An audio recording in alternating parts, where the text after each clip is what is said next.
Hello hello हजुरहरूलाई म यो दुधकोसी र ठोट्ने खोलाको सङ्गमस्थल तपाईँहरूलाई सधैँ देखाइरहन्थेँ। आज चाहिँ हेर्नु ठोट्ने खोला यसरी बाढी आएको छ है।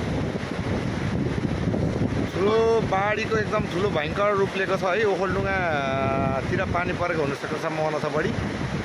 यो यहीँ मात्रै गएर उतापट्टि पनि भङ्गालो छुटेको छ है। त्यही कारणले गर्दा यता सानो भएको हो। एकदम विशाल कोसीलाई अब थुन्ला जस्तो पो भयो। पहिले त धेरैचोटि थुनि नि सकेको हो।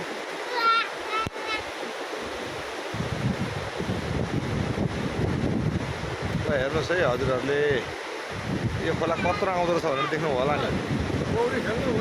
सधैँ एकदम सुन्दर र शान्त भएको खोलाहरू हेर्नु त। आज अब चाहिँ साँच्चै नै बर्खै लागेको अनुभूति भएको छ है हामीहरूलाई।